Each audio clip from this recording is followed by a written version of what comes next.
गुनाह नहीं होना चाहिए, क्योंकि भागवत और भगवान दोनों एक ही है। भगवता स्वरूपम भागवतम, जो भगवान का स्वरूप वही भागवत है। आप सभी लोगों ने मीराबाई का नाम सुना है, चैतन्य महाप्रभु का नाम सुना है। जैसे कि मीराबाई सदैव द्वारकाधीश में समा गई, जैसे कि चैतन्य महाप्रभु सदैव जगन्नाथ जी में समा गए, ऐसे ही भगवान श्री कृष्ण सदैव श्रीमद् भागवत में समुद्र में प्रवेश करें।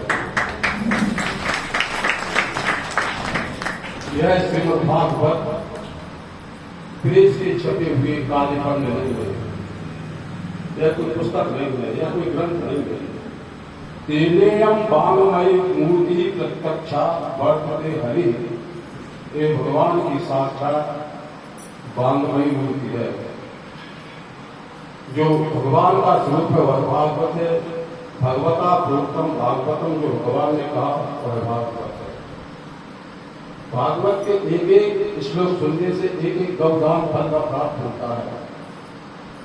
जहां पर श्रीमद् भागवत की कथा हो रही हो और श्रीमद् भागवत के श्लोकों का गायन ना हो तो समझना चाहिए यह केवल एक कहानी मात्र है। भागवत के श्लोक संस्कृत में है, समझ में आए या न आए तो भी भागवत की महिमा ही ऐसी है कि सुनने मात्र से पुण्य की फल की प्राप्ति होती है। आपको काटने वाले को कोई मंत्रों से झाड़ा फूंकी लगाता है, वो मंत्र समझ में न आए तब भी साफ के इसका जहर उतरता है। ऐसे ही भागवत के श्लोक अर्थ समझ में ना भी आ गए तो उसकी शक्ति ही ऐसी है, उसका पुनर्भिन्नता ही है। जैसे कि अग्नि में जानकर हाथ डालो या अनजान में हाथ डालो, हाथ तो जलेगा ही। ऐसे ही भागवत के श्लोक का अर्थ समझ में आए या ना आए, अगर भागवत के श्लोक का प्रवेश हो रहा है, कर्ण गोचर हो रहा है सब, तो वह पापों को नाश करता ही है। भागवत के श्लोक एक विशेषता और है, आकाश में दिव्यात्माएं भ्रमण करती है। दिव्य ऋषि मुनि योगी सिद्ध संत पशु पक्षी जीव जंतु जो भी हैं, तो भागवत देववाणी है, संस्कृत श्लोक देववाणी है। थल जाने थल ही की भाषा, देववाणी को सुन करके, संस्कृत श्लोकों को सुन करके पितरों को, देवताओं को, विष्णुओं को, मुनियों को सभी को तृप्ति होती है। इसलिए हम जहां भी जाते हैं और यदि कोई भागवत के श्लोक का गायन करता है, मेरी आत्मा गदगद हो जाती है। आत्मा सुखी गति, भागवत के श्लोक को सुनने से आत्मा प्रसन्न होती है। भागवत की महिमा अनंत है, क्योंकि भागवत तो भगवान का कोई अंतर नहीं है। तो जैसे भागवत की महिमा अनंत, भगवान की महिमा अनंत है, ऐसे ही भागवत की महिमा भी अनंत है। यद्यपि कहो बहुविधि कवन महिमा अमृत अपार, तदपि नित्य नूतन रहे कृष्ण चरित्र अपार। भगवत कथा नित्य नवी नूतन होती है। आप लोगों ने कई बार यहाँ पर भागवत कथा, राम कथा सुनी होगी, लेकिन फिर भी आप जितनी बार सुनते हैं वो नई नई लगती है।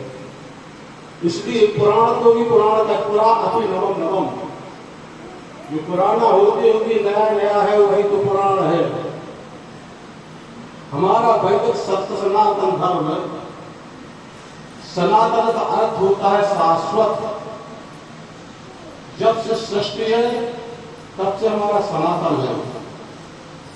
आज हमारे सनातन धर्म पर बहुत पुकाराघात हो रहे हैं। क्यों हो रहे हैं? क्योंकि हमारी संस्कृत भाषा का ह्रास हो रहा है।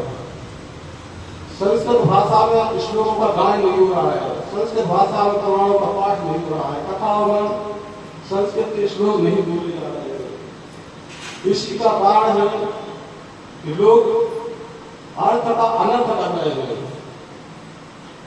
एक जगह मैं सुन रहा था कंवर गीत भी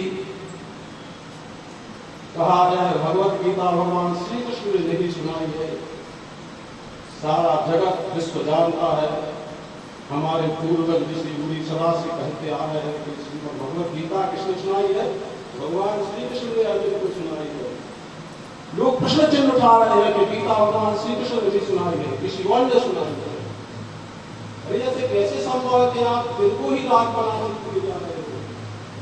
और कुछ कथा कथित जो संस्कृत नहीं जानते हैं, पुराणों का जिन्होंने अध्ययन नहीं किया है, ऐसे लोगों को लोग बरगरा लेते हैं, बहका लेते हैं, धर्मांतरण करा लेते हैं। गीता तो जो ब्रह्म ज्ञान है, तत्व ज्ञान है, वो कबीर जी ने सुनाया है। कबीर जी को वेदों में लाया गया है, कबीर जी का वेदों में वर्णन किया गया है। जबकि कबीर एक संत है, एक उच्च दार्शनिक संत थे, निर्गुण ब्रह्म के उपासक थे। गीता में वेदों में शास्त्रों में कृष्ण का नाम नहीं है, रामों का नाम नहीं है, कबीर जी का नाम है। वेद को पाकर के ऋग्वेद का मंडल 96 उसमें वो बता रहे हैं कि कंवर गीत का अर्थ होता है, कवि कहते हैं, अभी आया कवि भी सुन रहे थे, कवि माने ज्ञानी जन, कविरन मदिरन की एक सूर्या, जो ब्रह्मा जी है उनको कवि कहा गया है, जो ज्ञानी जन है उनको भी कवि कहा गया है। कवियति हरे गुणान की, कवि जो हरि के गुणानुवादों को गाते हैं वो कवि है, जो कविता करते हैं वो कवि है। तो कविदास जी एक उच्च संत थे, महान उच्च श्रेणी के प्रहलाद जी के अवतार थे। तो कंवर गीत जी का अर्थ लगा रहे हैं कि वेदों में कवि भी, वीर भी कहते हैं वाणी के द्वारा। कंवर, अब जिसको ये भी पता नहीं है कि छोटी ही और बड़ी ही वेदों का प्रमाण दे रहे हैं। कंवर रा है जो विसर्ग है, जिनके संस्कृत में एक सिद्धांत होता है, सस जिसो रूप सात और रूप उड़ने से जो ना की संज्ञा रा कर बसा विसर्जनिया से रा की विसर्ग हो जाती है, फिर वो रा बनता है। तो कंवर माने कवि, कवियों के द्वारा वाणी से जिनका गायन किया गया है, वहाँ कवि अर्थ लगा रहे हैं। तथा कथित मंदिरों के पुजारी, तथा कथित पंडितों को अपना सिद्धांत प्रतिपादित करने के लिए, अपना सिद्धांत महिमामंडित करने के लिए उनको अपना अनुयायी बना देते हैं, उनके सामने तर्क वितर्क करते हैं। इसलिए मंदिरों में भी जो पुजारी जी होना चाहिए वे भी ऐसे संस्कृत को जानने वाले होना चाहिए। और बड़ा सौभाग्य की बात है, हमारे मंदिर के पुजारी जी संस्कृत महाविद्यालय के वर्तमान में प्राचार्य श्री उमाकांत जी गौतम जो यहाँ के पुजारी जी है, ताकि वह लोगों के लिए अनर्थ ना हो ये सब समझा दिया है। देखिए संस्कृत की बड़ी विशेषता है, इसलिए संस्कृत में श्लोकों के द्वारा प्रमाणित हमें कोई भी ग्रंथ है कथा सुनना चाहिए। जैसे कि आप सभी जानते हैं मुरारी, मुरारी का संधि विच्छेद करेंगे तो अर्थ भी स्पष्ट हो जाएगा, उसके पद भी अलग अलग निकल आएंगे। जहां तक मैं समझ रहा हूं, यहाँ पर जितने श्रोता वक्तव्य में बैठे हैं सभी बुद्धिजीवी है, सभी समझेंगे। मुरारी का संधि विच्छेद दो पदों को मिलाकर के मुरारी बना है। मोर धन मोर एक नाम राक्षस, मोर नाम का एक राक्षस हुआ, उसके जो हरि है उसका नाम है मुरा। पूरी मुरारी भगवान की कथा आपको सुनने के लिए मिलेगी। मैं ज्यादा विस्तार से नहीं बोलूंगा क्योंकि कथा अभी है तो कथा उनको ध्यान रखना चाहिए। तो अब दूसरे अर्थों में हम ये चीज कह सकते हैं कि जब मुरारी का अर्थ है कि मूल नाम के राक्षस के शत्रु, फिर पुजारी का संधि विच्छेद किया पुजारी का फिर संधि विच्छेद पूजा हरि। तो ये सब है अर्थ का अलग होता है। हमें समझना चाहिए कि पुजारी का अर्थ होता है पूजा के हरि शत्रु नहीं। पूजा के हरि माने हरि का अर्थ होता है गत के अर्थक। पूजा में जिसकी गति है वो पुजारी होता है। पूजा में सबकी गति नहीं होती है। हमारी माता मैंने घर में ठाकुर जी विराजमान करे होंगे, कोई न कोई इष्ट की सेवा पूजा करते हैं तो कहते हैं स्कूल जाना है, ड्यूटी को जाना है, अब जाना है, तुम कर लो पूजा। पूजा में सबकी गति नहीं होती है। पूजा में सभी की गति नहीं होती है। पूजा में जो पूजा करता है श्रद्धा होती है, भावना होती है, वो की गति पूजा में होती है। पूजा किस प्रकार से करना चाहिए। तो भागवत की महिमा अनंत है। आप लोग भागवत की कथा को सुने, इसको भागवत की कथा कहते हैं। भागवती का अर्थ है इसके भाग में बदी जितनी बदी जिसको बहुत दूर से आप अपनी कथा को समझाते हैं। 7 वर्ष को जो भी रह जाते हैं क्योंकि भागवत कल है हमने शास्त्री को फोन किया था, आ रहा हूँ, कल मुझे बुखार था, आज की स्वास्थ्य ठीक नहीं है, आज की शरीर हमारी शरारत कर रहा था। क्योंकि जब कथा चलने के लिए व्यक्ति चलता है तो क्या होता है कि जो पाप होते हैं वे अपने लगते रहते हैं। यदा नराः प्रत्यन्ति गंगां भदन्ति पापानि भदन्ति मह्यम्। जब मनुष्य गंगा स्नान के लिए चलता है तो पाप उसको रोने लगते हैं और कहते हैं, अरे रे पिताजी तुमने मुझे पैदा किया और तुमने मुझे पैदा करके मुझे मारने के लिए गंगा जी में ले जा रहा है। ऐसे ही पाप जो होते हैं वो रोने लगते हैं, कथा सुनने के लिए चलते हैं। नश्यन्ति तस्य पापानि, इसके सारे पाप नष्ट हो जाते हैं। सप्ताह श्रवण इसलिए जब वो सप्ताह कथा सुनने के लिए बैठता है। अस्माकं प्रणयम सत्य कथा चेयम तपस्यति। आते आते कभी कभी किसी का मन बदल जाता है, कोई आ नहीं पाता है, क्योंकि वो कथा सुनने के लिए चलता है तो पाप सोचने लगते हैं। अस्माकं प्रणयः सत्यम, ये तो शीघ्र ही मेरा पीड़ा करने की कथा है, इसमें तू यहीं रहे, तुझे मुझे पैदा किया है, तुझे मुझे मारने के लिए कथा सुनाने के लिए ले जा रहा है। तो भागवत की कथा व्यक्त है, अनंत है। मेरी तो यही शुभकामना शुभ आशीर्वाद है। व्यास व्यक्ति का विराजमान होता है, व्यास की मर्यादा होती है, वही सबको आशीर्वाद देता है। 2 जगह प्रशंसा होती है। एक जगह पुत्र पिता जब पुत्र से हारता है तो प्रसन्नता होती है। पति तो हारने में किसी को प्रसन्नता नहीं होती है, लेकिन पिता से यदि पुत्र आगे बढ़ जाए तो प्रसन्नता होती है। ऐसे ही गुरु जन को शिष्यों के लिए अच्छे से आगे बढ़ जाते हैं।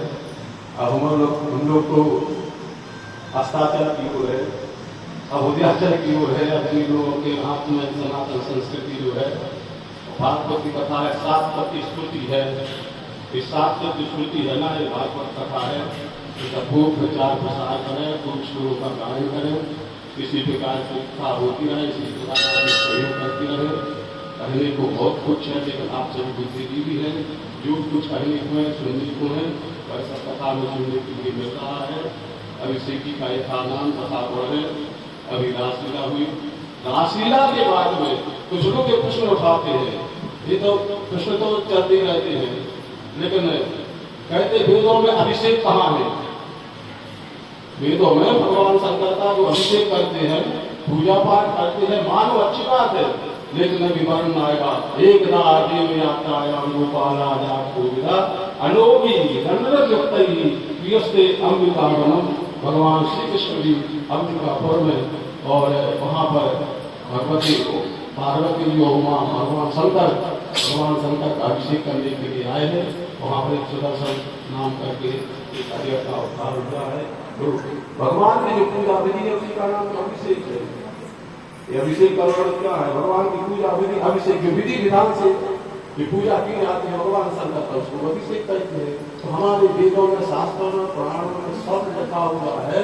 हम लोग प्रचार प्रसार में कुछ पीछे रह रहे हैं, या हम लोग भी प्रचार प्रसार में या यथार्थ बातों को सुनने में, जहाँ पर नाच तमाशा, जहाँ पर अनेक प्रकार के मनोरंजन होती है, जहाँ भीड़ होती है, वहाँ हम करके जाते हैं। लेकिन कथा सुनने के बाद हमें विचार करना चाहिए, तात्पर्य विवेचन करना चाहिए, और उसके बाद और हम लोग गुप्तान के कार्यक्रम कराने जा रहे हैं। सनातन धर्म के विवादित विषयों पर संवाद, सनातन धर्म के विवादित विषयों पर संवाद एवं समीक्षा और समाधान हमारे जीवन की एक तमन्ना और है। यह कार्य कभी बड़ी अच्छी स्तर से किया जाए, क्योंकि आप सब जिज्ञासु बैठे हुए हैं। कभी कभी आप लोगों के मन में भी सनातन धर्म के प्रति कभी कभी कोई जिज्ञासा होती होगी।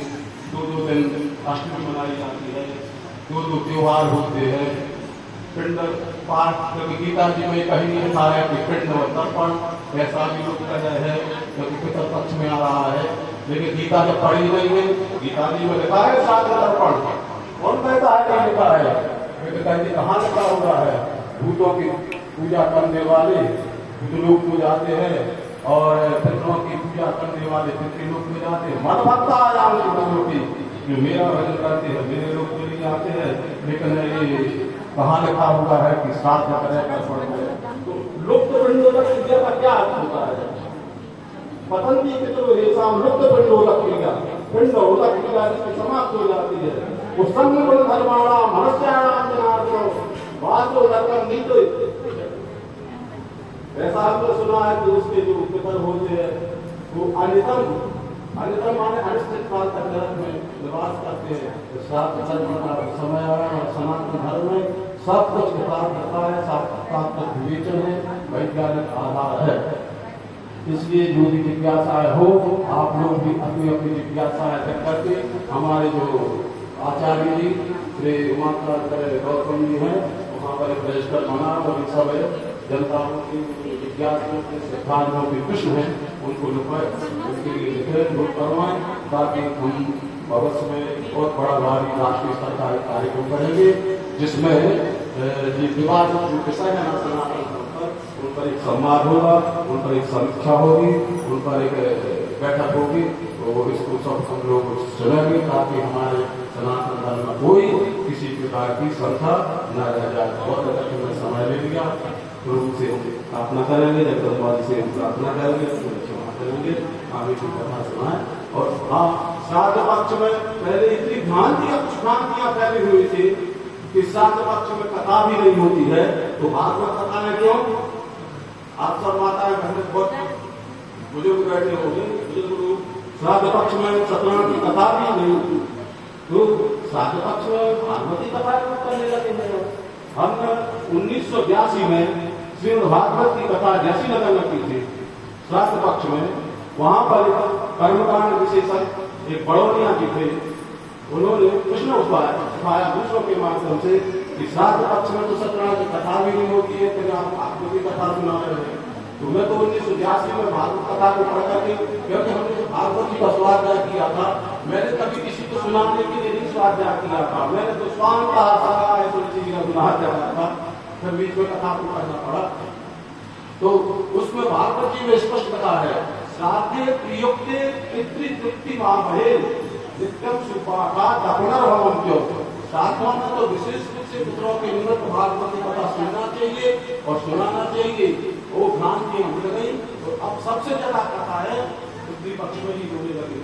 ऐसे कुछ समाज में भ्रांतियां फैली हुई है, तो भ्रांतियों को हमें दूर करना है और कथा के माध्यम से हम व्यास जी से भी यही कहेंगे कि कथाओं के माध्यम से बीच बीच में जो सनातन धर्म की विशेष टीका टिप्पणी होती है तो मूल श्लोक के आधार पर उन्हें समझा कि शब्दों के साथ में